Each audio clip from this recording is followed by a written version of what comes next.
बहुत बहुत धन्यवाद स्वामी करुणानंद जी का। जो अभी स्वस्थ वृत्ति की श्रृंखला चालू थी, जिसमें मनोव्यापार की बात चल रही थी, उसी में स्वामी जी ने हमें मन की शुद्धि के बारे में बताया है कि मन की शुद्धि हम कैसे कर सकते हैं। जब मन की शुद्धि होगी, उससे हमारी क्रियाओं में शुद्धि होगी, और क्रियाओं से हमारे कर्म में शुद्धि होगी, और कर्म से हमारे परिणाम में, और जब हमारे परिणाम में शुद्धि होगी तो हमारा जीवन उत्कृष्टमय होगा। तो स्वामी जी का बहुत बहुत धन्यवाद, बहुत बहुत आभार। अभी मैं निवेदन करता हूँ श्री मुक्तानंद संस्कृत महाविद्यालय के वरिष्ठ वेदाचार्य श्री शरद चंद्र साहू जी से कि वो आएँ और अपना वक्तव्य प्रस्तुत करें। वेदा शिव शिवो वेदो वेदाध्यायी सदाशिवः तस्मात् सर्वप्रयत्नेन वेदमेव सदा पठेत्।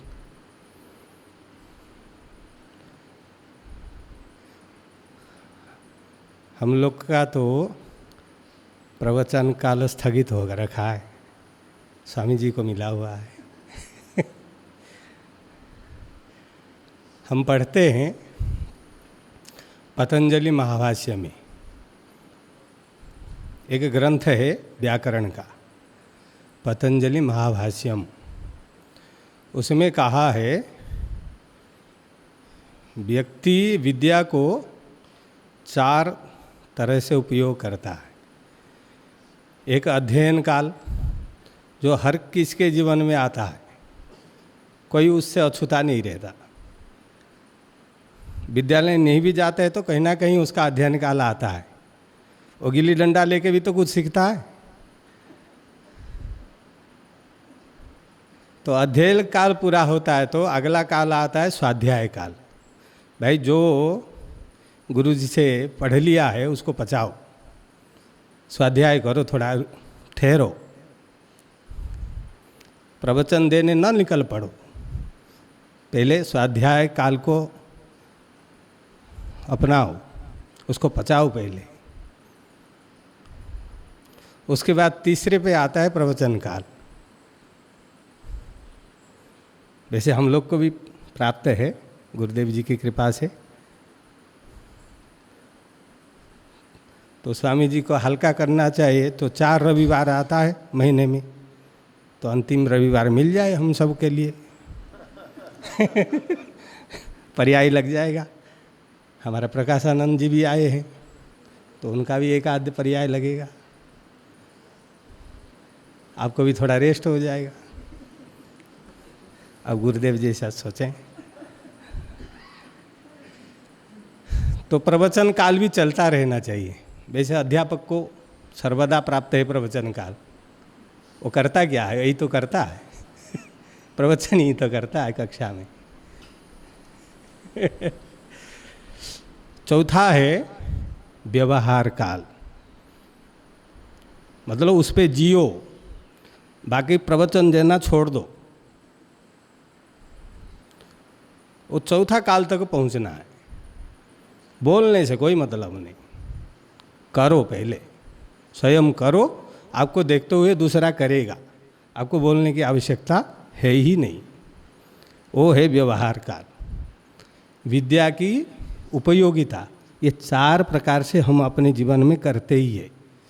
हर कोई जिसकी विद्या जिस प्रकार की है वो उस प्रकार से करता है।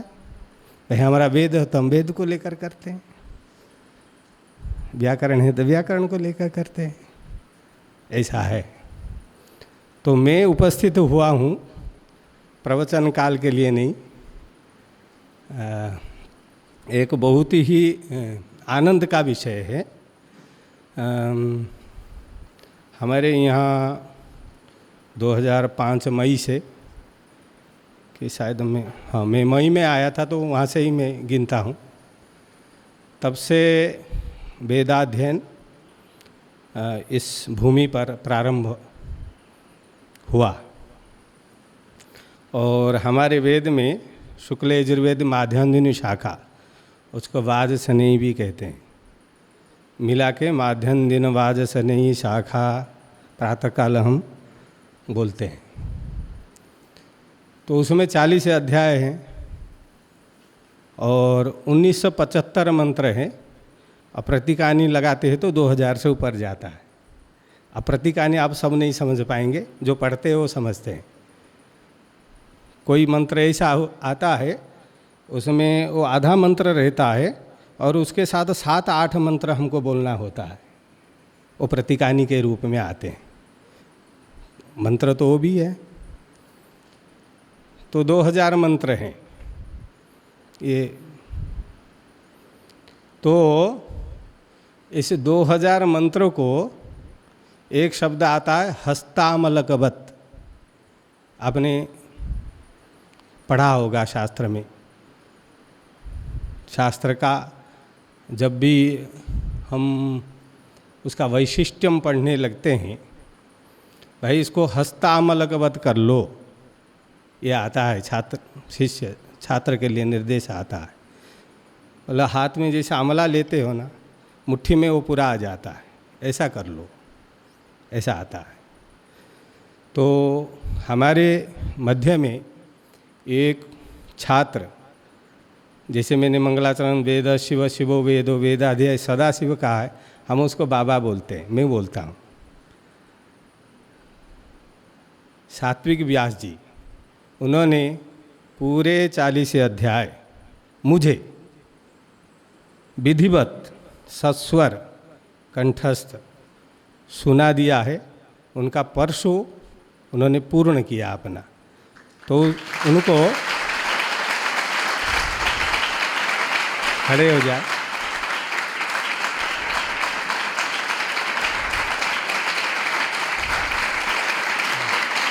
मैं भी ताली कर।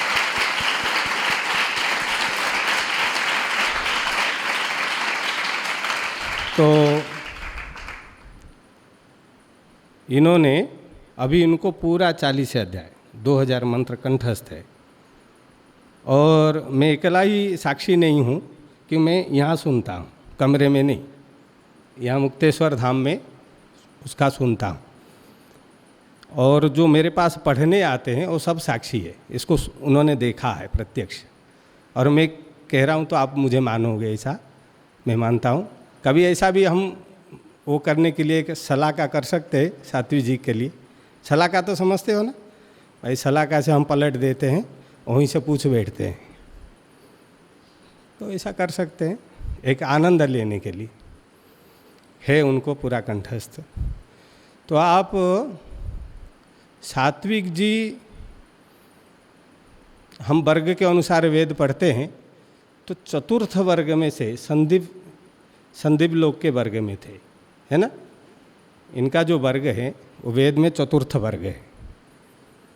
पहला वर्ग नवीन जी, दिनेश जी, सत्यराज जी, पद्मराज जी, शेषराज जी, भास्कर नीलखे और मिश्र। कौन मिश्र? प्रकाश मिश्र। नवीन जी को मैं प्रथम ग्रुप में ही मानता हूँ। उन्होंने 21 अध्याय पढ़ा, उसके बाद विदेश यात्रा गुरुदेव जी के साथ चले गए 2007 में। फिर उनका वर्ग तो आगे निकल चुका था, तो उन्होंने और जो 20 अध्याय है वो व्यक्तिगत पढ़ा हमसे। कहाँ? वो अभी जो पुनर्नवा बना हुआ है उस समय वो विद्यालय था, वो व्यक्तिगत पढ़ते थे। जैसे कैसे 4 बजे विद्यालय ख़त्म हुआ, उसके बाद हम नवीन जी एक कक्षा में। तो पढ़ाई क्या, वेद की पढ़ाई इस प्रकार होती है, जैसे हम पढ़ाते हैं उसके बाद संता लगाना पड़ता है।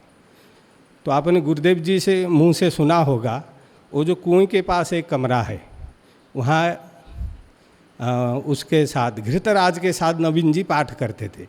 वो संता लगाते थे घृतराज जी के साथ। जो मेरे से पढ़ के जाते थे उसको घृतराज जी को लेकर वो रात को संता करते थे। दिन मतलब शाम को पढ़ा मेरे से, रात को संता किया, अगले दिन सुनाते थे कि प्रथा ऐसी है, जब तक आप सुनाओगे नहीं मैं आगे पढ़ाऊँगा नहीं। ये प्रथा हमने डाल रखी है यहाँ पर। तो सुनाते थे तो फिर उनको संता में देता था। और यदि वो नहीं कर पाए, किस दिन चूक गए, तो गुरु जी वो बोल देते थे आगे से, गुरु जी आज नहीं पढ़ूँगा आगे, क्योंकि हमने संता नहीं की। तो उनका 20 अध्याय व्यक्तिगत रूप से पूरा कराया, तो इसलिए वो प्रथम ग्रुप में ही है, प्रथम वर्ग में ही उनकी मैं गिनती लगाता हूँ। तो ये पुरुषार्थ से सिद्ध है। ये जब सात्विक व्यास कंठस्थ करना शुरू किया था, 12 अध्याय तक उन्होंने मुझे सुनाया। पढ़ते हुए उन्होंने 12 अध्याय तक कंठस्थ किया। उनकी गाड़ी चल रही थी, बीच में भटक गई, पटरी से उतर गई। अब पटरी से उतरने का कई कारण हो सकते हैं, हम समूह में रहते हैं, विभिन्न कारण हो सकते हैं। वो कारणों पे वही बेहतर बता सकते क्या कारण था। फिर भी मैं सोचा, बीच बीच में मैं ट्राई करता रहा। फिर जब 3 वर्ष छूट गए, शास्त्री का पूरा 3 वर्ष उन्होंने, क्योंकि मध्यमा में शुरू किया था उन्होंने याद करना, 12 अध्याय तक सुनाए थे, 3 वर्ष तक कुछ नहीं सुनाया। फिर जब आचार्य में प्रवेश लिया, मैं पकड़ लिया, मैं बोला 2 साल तो रहोगे ना हमारे पास। अब आचार्य की तो कक्षा लगती नहीं है पढ़ाने की, 2 साल करोगे क्या मुझे बताओ। तुम ये 2 साल करोगे क्या, तुम्हारी कक्षा तो लगेगी नहीं, हम शास्त्री तक ही कक्षा चलाते हैं, तुम क्या करोगे इतना समय। तुम तो बोला, गुरुजी मुझे भागवत सीखने की इच्छा है, मैं भागवत करना चाहता हूँ। बोला कौन गुरुजी से पढ़ोगे, वो बताओ, कौन है तुमको पढ़ाने वाला यहाँ। सीधे परिकल्पना करने से कुछ नहीं होता, इससे बढ़िया है तो मुख्य विषय वेद ले रहे हो, तुम्हारे पास 2 साल है, अब मेरे से अभी लिखित ले लो दावे के साथ, 2 साल में आप कंठस्थ कर लोगे। और सिर्फ 2 साल ही हुआ है, उन्होंने कंठस्थ करके दिखा दिया। तब से शुरू किया, उस दिन से उनका स्थान है, सबने देखा। हमारे विद्यालय में 2 मंजिला, मतलब 3रा तल शुरू, छत को जाने के लिए जो सीढ़ी जाती है उसके बीच का भाग, वहाँ वो बैठते थे प्रार्थना के बाद, और कक्षा खत्म होती थी तब उतरते थे लगातार। और 1 नंबर लगा तो गए, पानी प्यास लगी तो गए, अन्यथा नहीं। ये सब लोगों ने आपने देखा होगा, मैंने तो देखा ही है। तो ये 2.5 घंटा 3 घंटा परिश्रम, उसके बाद मेरे साथ 2 से 3.5 1.5 घंटा परिश्रम, लगाइए कितना हुआ, 4 घंटे हुए। इतने तो हमने देखा, उसके बाद भी हमने सुना। कभी कभी उन्होंने भोजन छोड़ के भी लगे हैं, मेरे को छात्रों ने बताया, ये मैंने देखा नहीं है, पर इन्होंने देखकर ही तो बताए होंगे ये बात। तो ये परिश्रम करना होता है किसी चीज़ को पाने के लिए। मेरे कहने का तात्पर्य जो है, बिना परिश्रम के कोई भी चीज़ को हम पा नहीं सकते, कोई भी। पुरुषार्थ आवश्यक है। और वेद का विषय ऐसा है, उसमें विधिवत बैठना पड़ता है। व्याकरण विषय क्या है, हम टांग फैला कर भी सूत्र याद कर सकते हैं, कोई दोष नहीं है, सोकर भी याद सकते, लगा सकते हैं। वेद में ऐसा दिया ही नहीं है गुरुजनों ने, आपको विधिवत ही बैठना पड़ेगा, आसन लगाकर आपको याद करने होंगे। आप टांग फैला नहीं सकते हो, फैला लिए तो मंत्र रोक दो, टांग को सिमेटो फिर शुरू हो, ये है। तो अब मैं आपको कभी कभी अपना उदाहरण देता था, भाई आपने मुझे पूछते हैं कि आपने कैसे कंठस्थ किया था गुरुजी, तो मैं बोलता था तो तुमको भाई किसी को लगा वह बंडल मारता है, क्योंकि मैंने याद किया था रात्रि को 2 बजे उठकर, 3 बजे उठकर, क्योंकि मैं भी एक संस्था में ही, आध्यात्मिक संस्था में पढ़ा हुआ हूँ, वहाँ भी नियम था 4 बजे उठने का। तो 4 बजे उठना मतलब आश्रम के दिनचर्या में प्रवृत्त हो जाना है। उसके लिए आपके व्यक्तिगत अर्जन के लिए कोई ऑप्शन नहीं है, जो आश्रम देता है उसके अनुसार आपको चलना है। तो उससे पहले उठकर, हमारा निजी समय होता है, वो हम कैसे उपयोग कर ले उसको। तो ये आपको कई लोगों को मैंने अपना तो सुनाई दिया होगा, सबको प्राय, है ना। लेकिन किसी को लगा होगा अरे बंडल मारता होगा, हमने तो देखा नहीं, कुछ भी बोल दे तो हम मान ही लेंगे ना। पर नहीं, अपना अपना होता है। ऐसा नहीं है कि वो ब्रह्म मुहूर्त में ही याद होगा, ऐसा कुछ नहीं है। जैसे समय मिला, पर समय लगाना होता है। लगातार 3-4 घंटे जब लगाओगे इसमें तभी ये होगा, अन्यथा होगा नहीं। और उसके साथ साथ मान लो आपने मन बना लिया, ठीक है, मन बनाने के बाद आपको प्रत्येक दिन प्रेरित करने वाला, अरे कितना किया सुना दे, कितना किया सुना दे, ऐसा व्यक्ति भी चाहिए। नहीं तो कब आप फिसल जाओगे, चुपचाप आपका समय निकल जाएगा, आपको पता नहीं चलेगा। आपने कितना किया सुना दे चल, क्योंकि सुना देने के बाद फिर याद होता है कि आगे करना है। तो ऐसा व्यक्ति भी साथ में चाहिए होता है। तो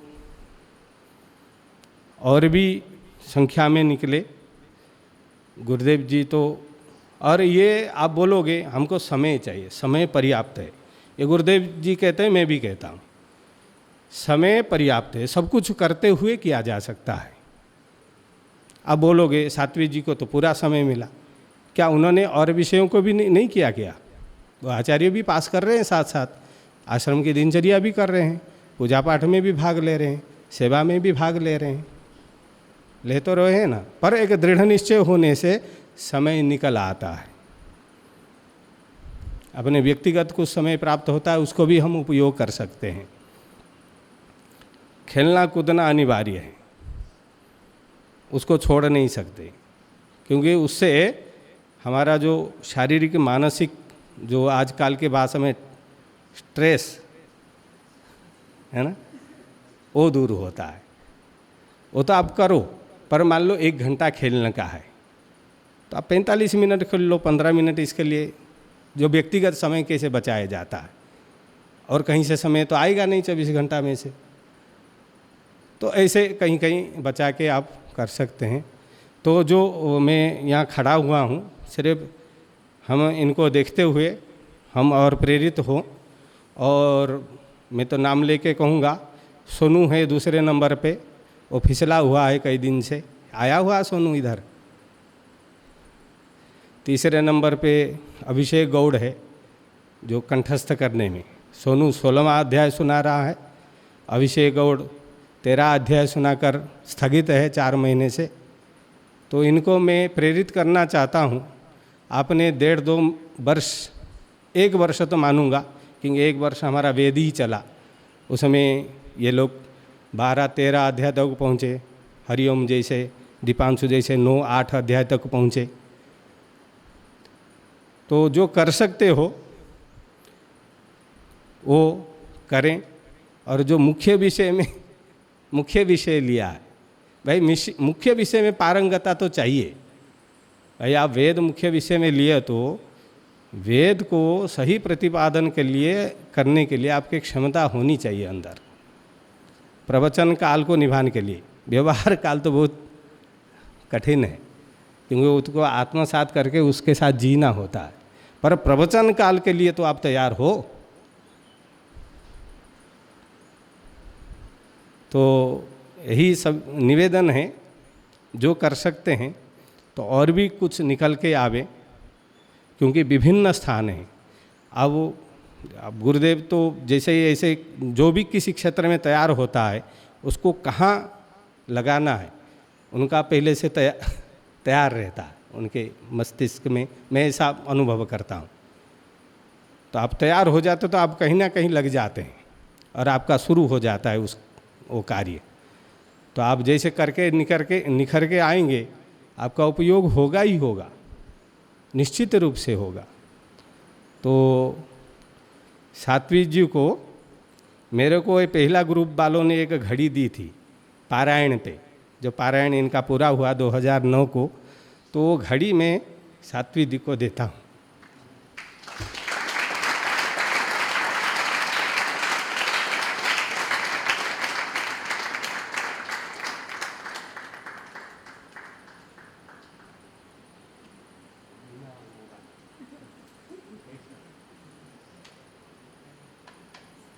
ये बिना केमिकल वाला बैटरी नहीं पड़ता इसे।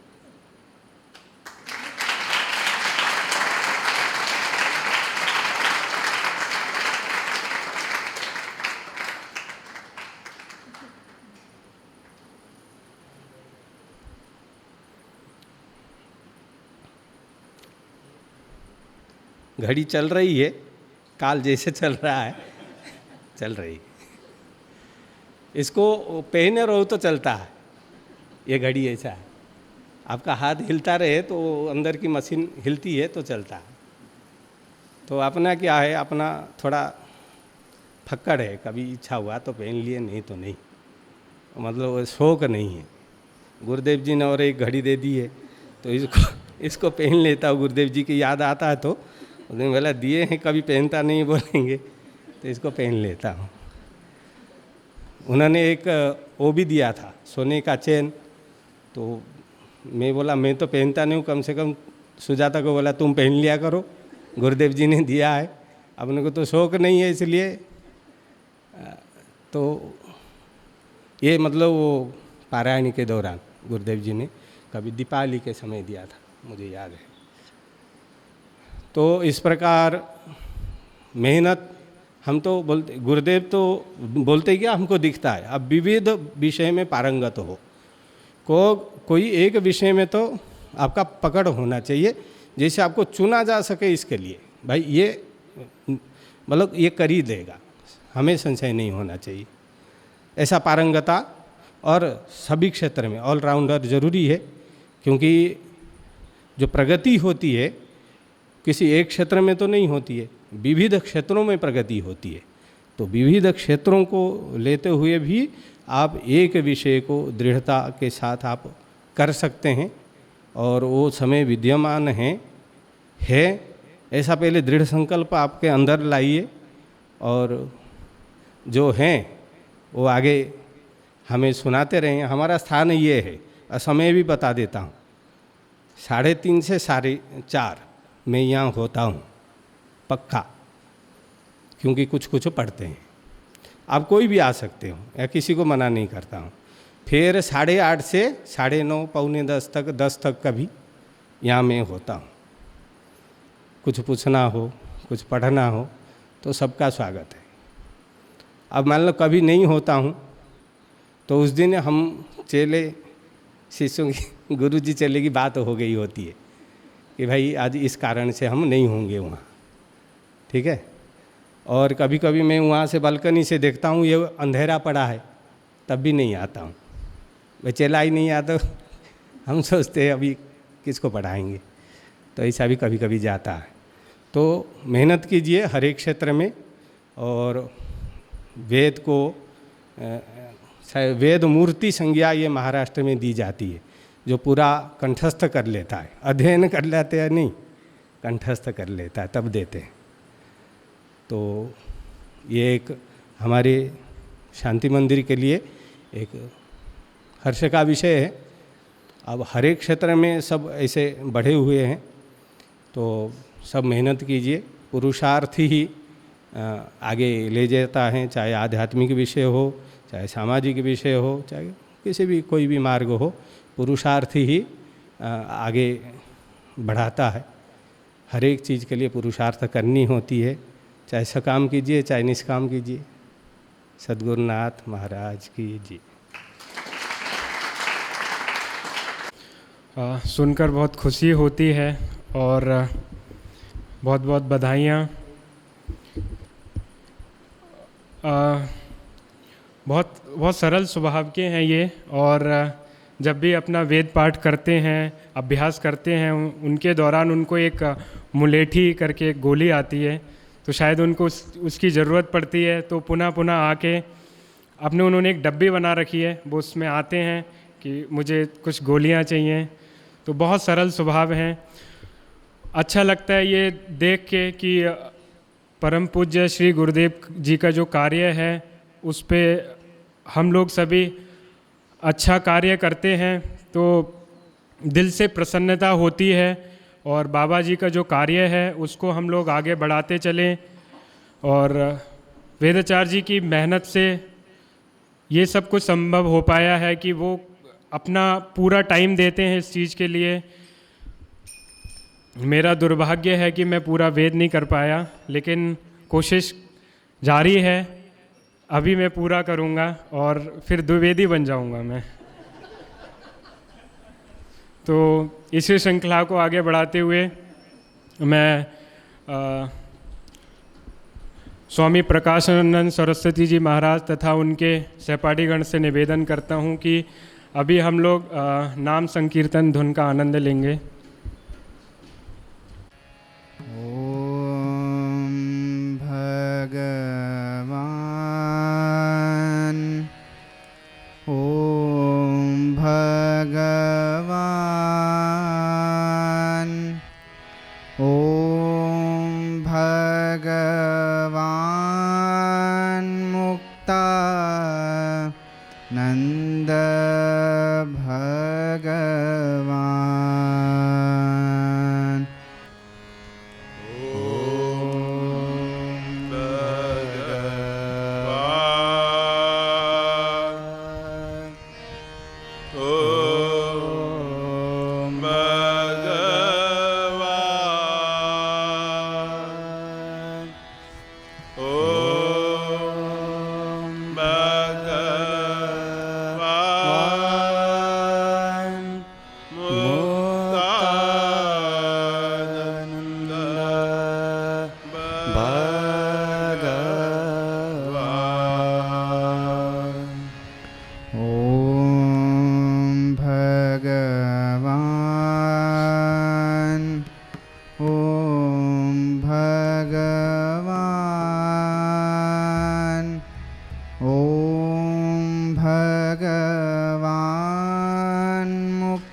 भगवान ओम भगवान मुक्तानंद भगवान ओम भगवान ओम भगवान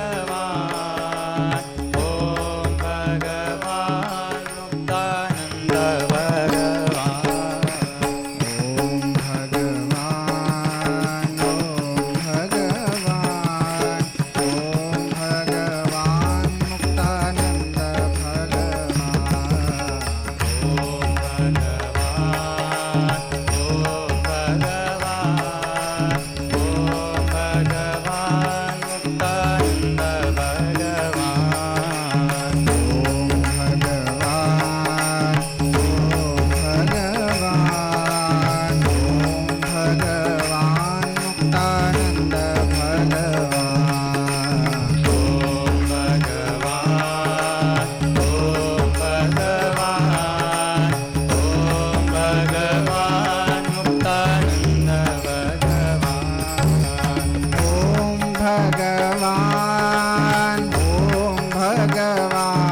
भगवान मुक्तानंद भगवान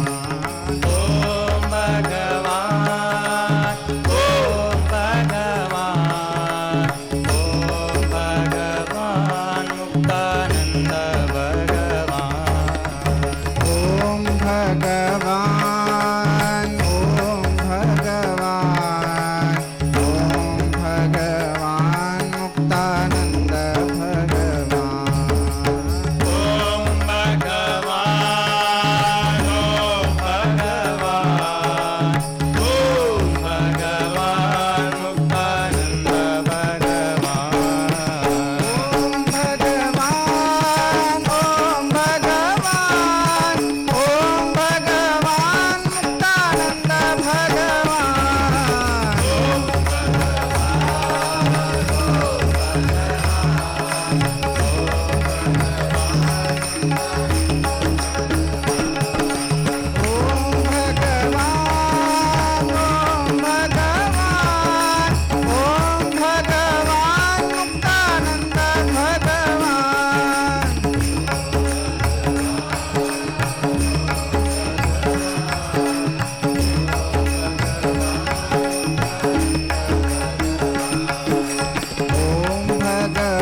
भगवान ओम भगवान ओम भगवान ओम भगवान ओम भगवान ओम भगवान मुक्तानंद भगवान ओम भगवान ओम भगवान ओम भगवान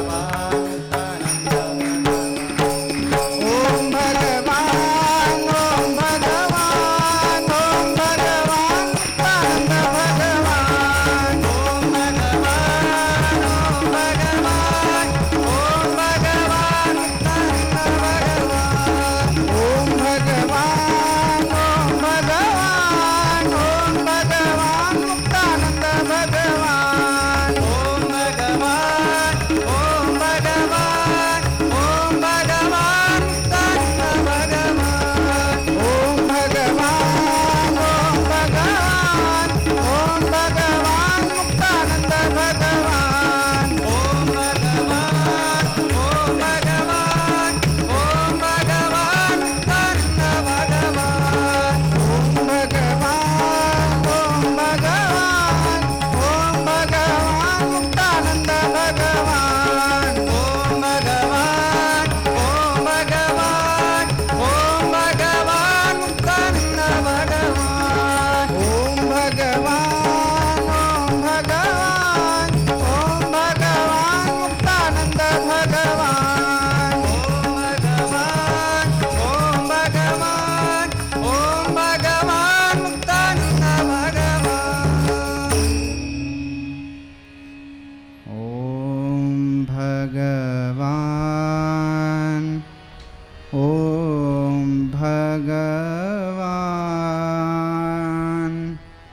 ओम भगवान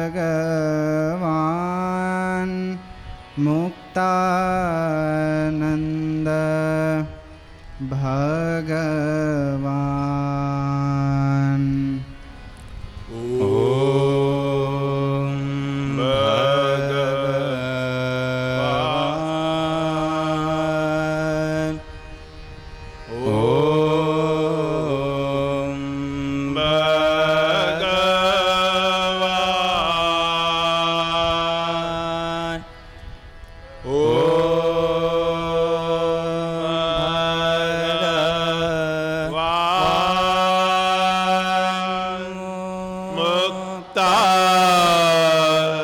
मुक्तानंद